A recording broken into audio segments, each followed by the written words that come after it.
Anteontem eu fiz uma gravação, um vídeo que era só para um amigo. Acabei mandando para uma meia dúzia de amigos. E fiz meio informalmente demais. Mas aí pediu para ficar, eu vou refazer esse vídeo, porque assim eu posso tirar o outro. E trata-se do que eu não vou dizer que eu julgo a coisa mais importante nas finanças mundiais. Vou dizer isso porque eu não tenho condição para dizer isso. Mas julgo sim. É o que eu acho que é mais importante nas finanças mundiais. É um julgamento precário, porque eu não sou economista, não sou estudante, mas sou um curioso e andei procurando me informar. É a tal da reserva fracionária bancária. É uma coisa tão importante que ninguém sabe o que é, nem eu. Sei mais ou menos. Estudei, fui lá, dei uma mexida e saí do zero. A minha intenção é tirar do zero também quem está me escutando. Certamente vou falar muita bobagem aqui. Mas o meu objetivo me permite. E eu acho até que as pessoas para quais eu me dirijo nem vão perceber as bobagens que eu vou falar. Quem vai perceber isso é especialista. Mas se eu for esperar me especializar, eu não vou falar nunca, que eu não pretendo me especializar nisso. Mas vou voltar ao assunto. Reserva fracionária bancária é o maior problema da economia mundial. Poucos países não fazem isso. Parece que a Arábia Saudita não faz. E outros, não sei. Também nem sei. Vamos lá. O que vem a ser essa bendita reserva fracionária? É o seguinte. Vamos dizer que eu vou abrir um banco. Vou descer ali na Voluntários, vou alugar uma lojinha, vou botar lá Banco do Pedro. E consigo uma carta patente, né? E abro lá meu banco. Vamos supor também que eu tenha, sei lá, 1 bilhão de reais. 1 bilhão de reais. É muito dinheiro. Aparentemente eu poderia emprestar esse meu bilhão de reais, como dizia, um juro de 10% ao ano. Com isso eu teria uma renda de 100 milhões de reais por ano. Vamos esquecer os caras que não vão pagar, vamos dizer que 10, 20% se atrasem, não paguem, etc. Eu só recebo 80 milhões. E fico lá com os 20 milhões encrencados. Mas eu vou ter garantias, né? O cara, para me emprestar, ele vai ter que me dar alguma garantia, um imóvel, sei lá, um apartamento, um fiador que tem um imóvel, enfim, alguém que garanta que se ele não me pagar, eu vou lá no nome da capa preta, o nome da capa preta toma o que o camarada tiver, paga o que me deve e devolva lá o que sobrou pro infeliz lá que não conseguiu me pagar.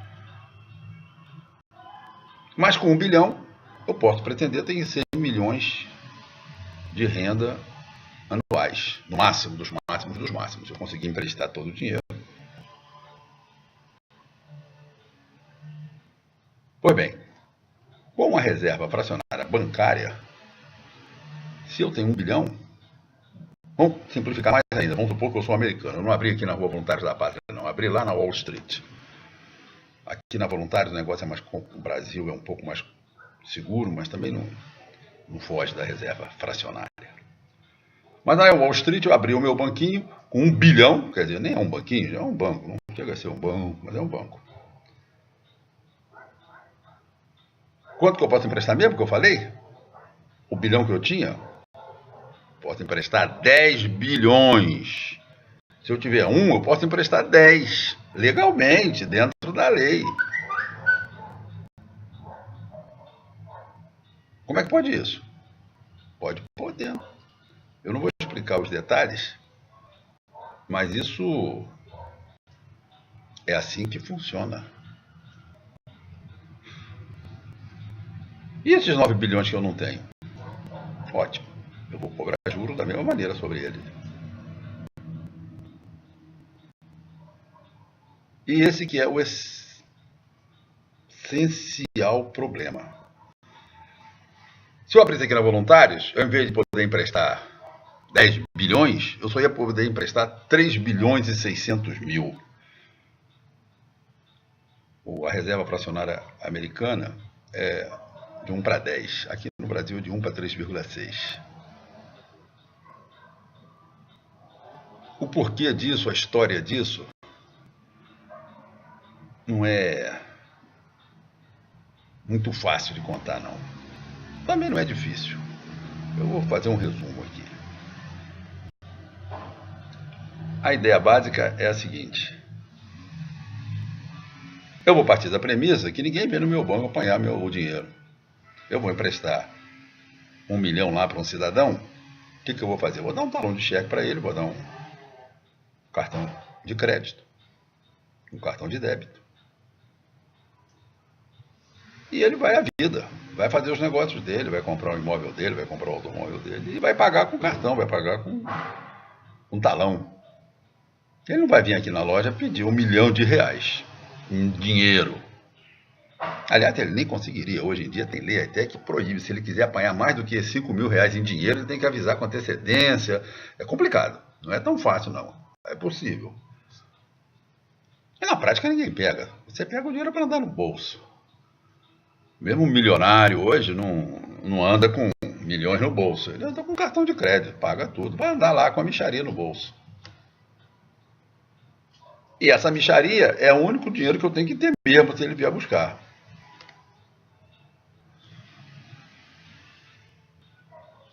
Pois bem, isso funcionou relativamente bem. Claro que alguns bancos faliam, né? Quebravam a cara. Mas normalmente, se ele quebrasse a cara, ele ia atrás do banco de todos os bancos, porque para eu conseguir abrir esse meu banco nesse sistema, eu ia que providenciar uma conta no Banco Central do meu país. No caso aqui no Brasil, no Banco Central, nos Estados Unidos, no Federal Reserve. E esse bilhão que eu tinha, eu ia depositar lá no Banco Central.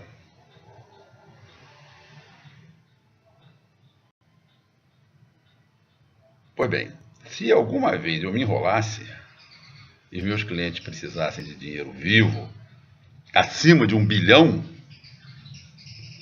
aí a coisa estava esquisita, né? Eu ia ter que manobrar. Se eu soubesse manobrar bem, tudo bem. Se eu não soubesse manobrar bem, eu poderia até falir mesmo. Mas o Banco Central ia equilibrar a coisa, ia me vender. O Bamerindos, o Banco Nacional, foram bancos que se enrolaram.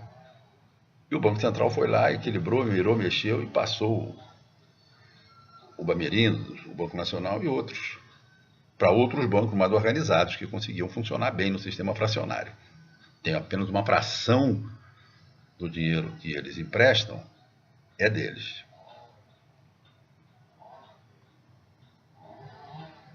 E com isso, o mercado funciona.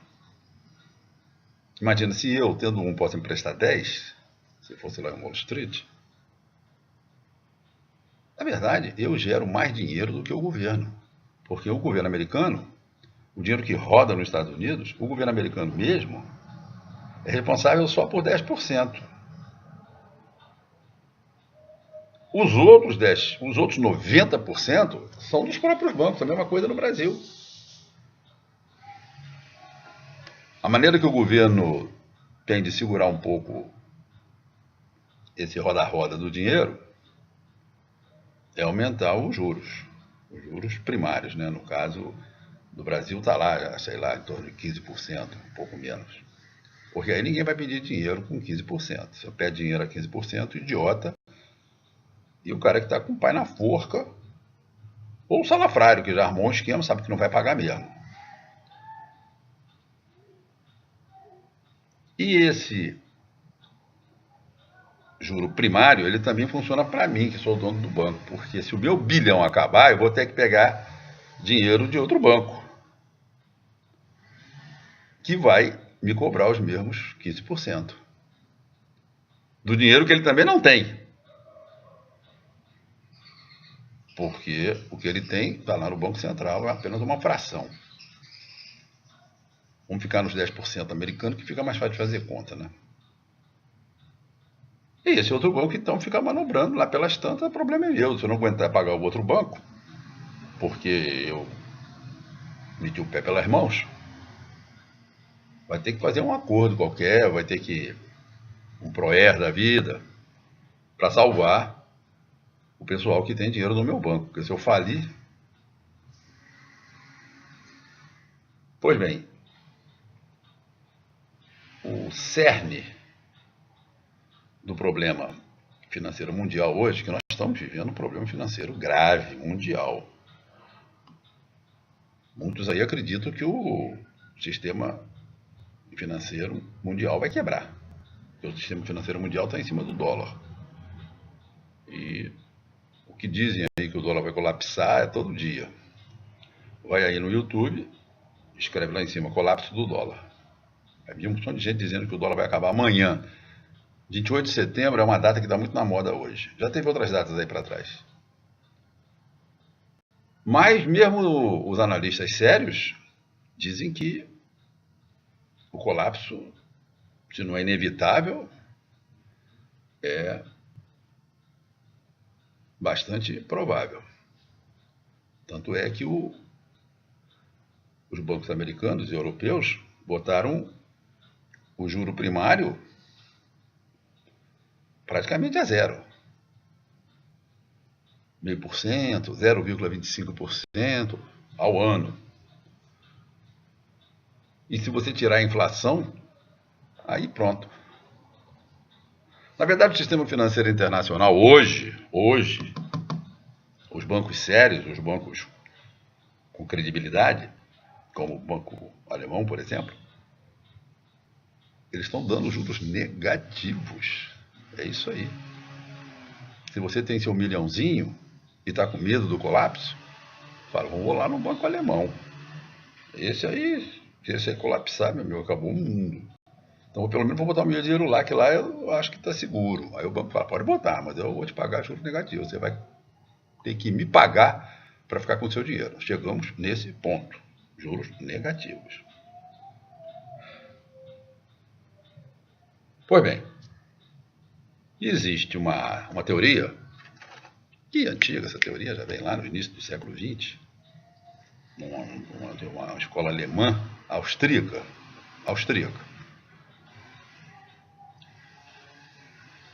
que diz o seguinte, tá? Já dizia desde aquele tempo, o tal de Mises, Hayek e outros, que esse sistema fracionário é uma fraude. E parece que é mesmo, né? Se afinal de contas eu tenho 1 e empresto 10, como é que pode? Ele diz o seguinte, isso aí não vai dar certo. Isso vai quebrar. Vai quebrar o sistema. Pode não quebrar hoje ou amanhã, mas vai quebrar. Tanto é que eles previram a crise de 29. Essa crise de 2008. Essa escola também prevê essa nossa crise, que nós estamos entrando nela um pouco tardiamente, porque o nosso caso não é de 1 para 10, é de 1 para 3,6.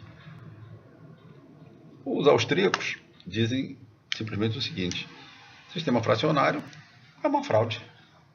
Você não pode fazer isso. Você tem que emprestar o que tem. E o que você tem? Cada país tem a riqueza que ele gera anualmente, né? Se o país gera uma determinada riqueza anualmente, vamos dizer no caso do Brasil, se o Brasil gera alguma coisa, o PIB, vamos dizer que o PIB brasileiro seja 5 trilhões de reais, por aí, já deve estar mais um pouco, agora caiu, né? 5 trilhões de reais. O Brasil tem que ter 5 trilhões de reais gerando na economia. Tá bom, um pouquinho a mais. Vamos dizer que você possa ter 50% a mais do que isso. Para o dinheiro rodar, não ser assim. Se bem que a escola austríaca não. A escola austríaca acha que tem que ser exatamente o valor da riqueza nacional. Quer dizer, uma maneira prática de você fazer isso é usar a técnica mais antiga que tem, que é você acabar com todas as moedas e passar a ser o ouro. O ouro voltar a ser a moeda. Considerando que a quantidade de ouro no planeta é mais ou menos estável, ainda cresce, mas cresce lentamente. E o ouro ia se adaptar ao produto interno bruto de cada país e da economia mundial. Os preços subiriam e desceriam de acordo com o tal do mercado. Mas isso o pessoal diz que é bobagem, que os austríacos, isso aí não tem nada a ver, isso aí é coisa teórica. Nós podemos fazer assim mesmo. Pois bem, eles estavam tão felizes com esse sistema que no governo Reagan eles tomaram uma decisão que na época pareceu muito boa, mas que foi quem quebrou o sistema. Quebrou não, o sistema ainda está funcionando precariamente.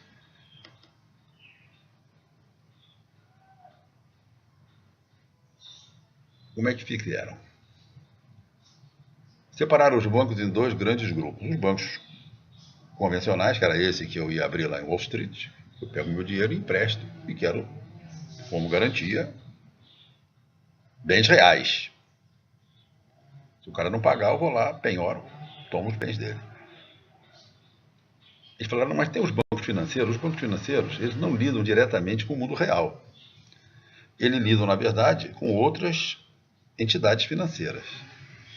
Então, eles apenas trabalham no mundo virtual. Vamos dizer, eu, o meu banquinho lá em Nova York, emprestei desse bilhão que eu emprestei, vamos dizer que eu emprestei o bilhão todo. O cara tinha empresa, tinha a maquinaria dele lá para garantir, o outro comprou automóvel, o outro foi comprar uma fazenda, e por aí vai. Aí eu tenho 1 bilhão emprestado que me rendem 100 milhões por ano. Então também vão esquecer os caras que não pagam, vão dizer que todo mundo vai pagar bonitinho. Acontece que esses meus 100 milhões, quando chega em janeiro, digamos que eu vou receber por mês 100 milhões dividido por 12. E vou demorar o ano inteiro para botar a mão nos meus 100 milhões de juro, de lucro. Aí vem o banco ali do seu Antônio, que é muito mais rico do que eu, fala o seguinte: Pedro, vou fazer o seguinte, eu vou comprar esses seus contratos. Você não tem 100 milhões emprestados? Continua lá com seus milhões emprestados, com seus clientes lá. Mas eu vou comprar, vou fazer o seguinte, eu te pago, vamos dizer, 70 milhões agora, e vou esperar o ano para receber os seus 100 milhões. Eu vou ter um lucro de 30. Esses números, evidentemente, são só para ajudar no raciocínio. Aí eu falei, é um bom negócio. Faço um contrato com ele dizendo, olha, todos os meus empréstimos passam agora para o seu Antônio. Os passarinhos estão atrapalhando. O seu Antônio vai ganhar 70 milhões, como ele tem muito mais dinheiro do que isso. Ele não está aqui para emprestando para pobre, para comprar carro, para comprar. Ele empresta 70 milhões, logo ele vai ganhar 70. Ele me empresta o bi e ganha 70. E me deixa ganhar os 30. Mais os 70 que eu peguei à vista. Maravilha, né? Para mim. E agora eu peguei outra vez dinheiro, eu posso continuar emprestando. Acontece que eu tenho a garantia real. Se o meu cliente não me pagar, eu vou lá e tomo a fazenda dele. O seu Antônio não tem garantia real nenhuma. A garantia que o seu Antônio tem sou eu, é o meu banco. Ele está acreditando que eu vou pagar direitinho a ele. Agora vamos supor que os meus clientes não paguem. Por alguma razão lá qualquer, não choveu na roça, deu uma zebra qualquer e eu não receba. Também vamos exagerar, que eu não receba nada. Eu vou entrar com processo contra os meus clientes, vou entrar na luta na justiça. Talvez eu consiga receber uma parte, vai ter aquilo. O meu cliente, que é o seu Antônio, ele não pode processar ninguém não, ele vai ter que ir em cima de mim. eu vou dizer para ele, olha, a garantia que eu tenho são os bens reais. Agora tu vai ter que esperar até eu conseguir receber. Eu falei, eu não quero saber da sua história, Pedro. Eu quero é o meu. Me dá o meu aqui. Eu falei, calma, seu Antônio. Não, não tem calma. Vai vencer amanhã, você dá o jeito aí. Mas isso porque o seu Antônio também já não tem mais nada. Ele vendeu aquilo que ele comprou por 70, ele vendeu por 65 lá para a Dona Maria. Então ele precisa de receber para pagar a Dona Maria. A Dona Maria nem sabe que eu existo, muito menos que existem meus clientes. Não quer saber. Ela quer saber que o seu Antônio pague a ela. O seu Antônio até vai dizer, olha, Pedro, eu sou forte o suficiente para pagar a Dona Maria e não receber de você, porra. Mas eu vou lá e provo, olha. Vai para a justiça atrás de mim. O que eu tenho é só a garantia real dos meus clientes. Agora vamos fazer o último raciocínio. Vamos supor que meus clientes quebrem também, todos. Ninguém pode me pagar nada. Eu não vou poder pagar o seu Antônio. O seu Antônio, teoricamente, pode pagar a Dona Maria, porque ele tem muito dinheiro. Mas se ele também pegou várias Donas Marias, Maria I, Maria II, Maria III, Maria X, ele também não vai dar conta para pagar a Dona Maria. E é mais ou menos isso que aconteceu no sistema internacional. Não seria tão grave se fosse na relação de 1 para 10, né? O sistema fracionário convencional. Porém, o Reagan inventou uma novidade. Para os bancos financeiros, que são grandes conglomerados, gente de muita capacidade, gente que sabe o que está fazendo, não é o Pedro aí que fica nesse botiquim dele querendo emprestar dinheiro para pobre. O sistema fracionário para os bancos financeiros vai ser infinito. O Pedro, se tem 1 bilhão, só pode emprestar 10. Agora o seu Antônio, pouco importa o que ele tem, ele pode trabalhar com quanto ele quiser. Infinito. E se o seu Antônio for meio doido, ele já fez negócios aí do arco da velha. Ele não tem limite. O limite é apenas o bom senso dele. Assim como ele comprou o meu bilhão, a minha dívida, ele comprou 100, 200, 500 bilhões, 1 trilhão de dívida. Pode? Qual é o limite dele? Nenhum. O meu limite é 10 vezes o que eu tenho. O limite dele é nenhum. Nenhum. Esse treco funcionou precariamente. E em julho de 2007, aproximadamente, se você reunisse toda a riqueza do mundo, dava algo em torno de 160, 170 trilhões de dólares. Os bancos comerciais, como o meu, estariam funcionando com esses 170 trilhões de dólares. Foram esses bancos que emprestaram. Na verdade, esses bancos só tinham 17 trilhões. Mas como eles podem emprestar 10 vezes mais do que tem, estava rodando no mercado 170 trilhões. E os bancos financeiros, que rodam só com esse segundo nível de fração, era em torno de 700 trilhões de dólares rodando no mercado, se garantindo em cima desses 170 trilhões. A escola austríaca falou, isso vai quebrar, isso não funciona, isso aí é uma pirâmide, uma bolha. Como os bancos financeiros não têm limite, eles iam aumentando, eles pagavam a dívida com mais dívida, passava de 700 trilhões para 800, para 900. Em 2008, quando arrebentou a bolha, ou quando a pirâmide não aguentou o peso e desceu abaixo, eu não sei quanto tinha no mercado, mas devia ser na faixa de 1 quatrilhão. Se tinha 700 trilhões em 2007, meados do ano, em 2008, quando estourou a bomba, tinha possivelmente 1 quatrilhão já. 1.000 trilhões.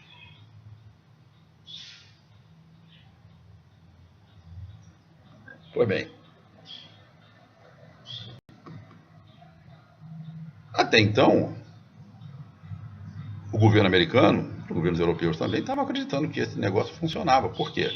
Porque esses caras de alto nível sabem o que estão fazendo, eles não vão fazer besteira, eles sabem mais de economia do que nós. Nós somos aqui apenas administradores. O presidente dos Estados Unidos na época era o Bush.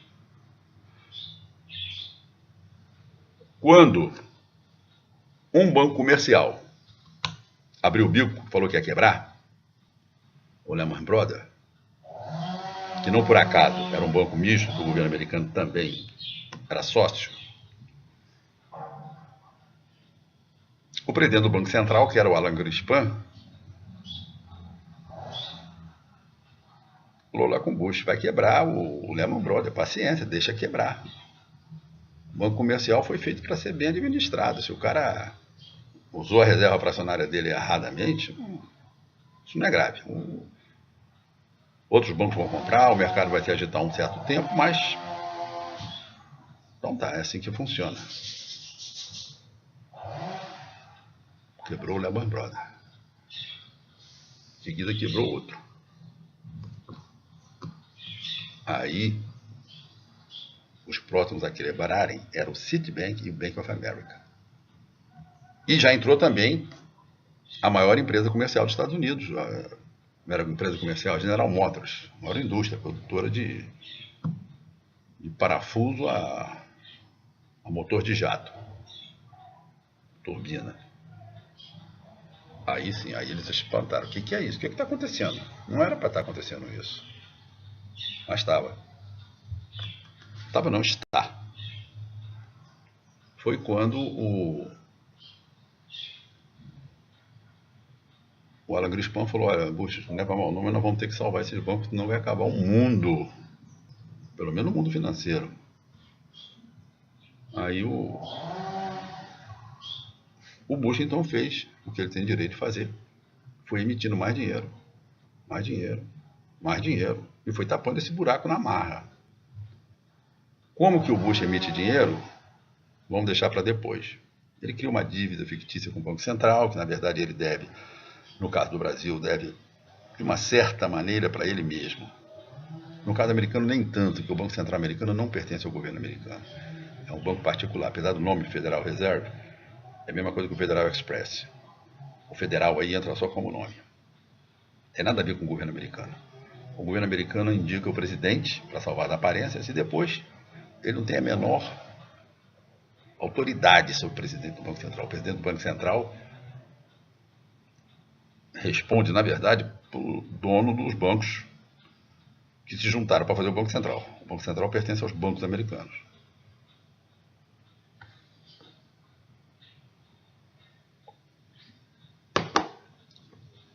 Não é bem o caso do Brasil.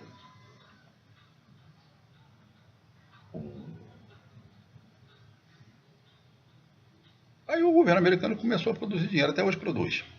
Até hoje produz, para segurar o sistema. E poderia falar um pouco desses juros, que hoje estão praticamente a 0,25, 0,5, que o todo, não, o juro vai aumentar, assim que a economia equilibrar, o juro vai aumentar. Mas só que agora a coisa fugiu do controle, eles não sabem o que está acontecendo. Claro, quando você não sabe, tem 1000 teorias. Mas a única teoria que eu acho razoável, além da austríaca, que explica isso, que prevê esses grandes ciclos, é a teoria puramente ideológica, que diz, olha, saber nós não sabemos, mas nós vamos dar um jeito. O mercado, de alguma maneira, vai ter que achar o seu jeito. E nós estamos nesse momento, nessa situação. Então, qual é a proposta austríaca? Acaba com o sistema financeiro fracionário. Voltamos lá atrás. Bom, eu não vou acabar com o meu primeiro vídeo. O primeiro vídeo, apesar de ter feito de uma maneira escalafobética, não que isso aqui também não seja um pouco. Eu não vou ficar repetindo o que eu falei lá. Mas é isso que eu queria dizer. E qual é o meu objetivo ao fazer esse vídeo? É que você que está se dando ao trabalho de escutar um despreparado falar desse assunto, se interesse, vai lá. Procura saber o que é o sistema fracionário. Vai no Google, vai no YouTube. Para uma primeira aproximação, que foi a que eu fiz, é mole. Nem mole também não. Não é tão fácil de entender isso não. Mas também não é nenhuma coisa do outro mundo não. você tem um curso superior, ou pelo menos se você não tem um curso superior, se você é um camarada que lê, que se informa, que está acostumado a raciocinar de uma maneira menos 2 mais 2 igual a 4, você consegue fazer isso. Esse aqui é o interesse desse vídeo, que vocês vão entender o sistema fracionário, de preferência depois me expliquem em mais detalhes, que eu não estou interessado em muito mais longe do que eu já fui, mas eu estou interessado em saber se os austríacos têm razão, que nós temos que escutar mesmo é o Hayek, é o Mises, e não esses que estão aí dizendo que calma, calma que vai estar tudo certo. O avião está caindo, os motores acabaram, mas nós estamos encolhendo ali um lugarzinho, nós vamos pousar lá. A gente conserta o motor e decola outra vez. É isso aí.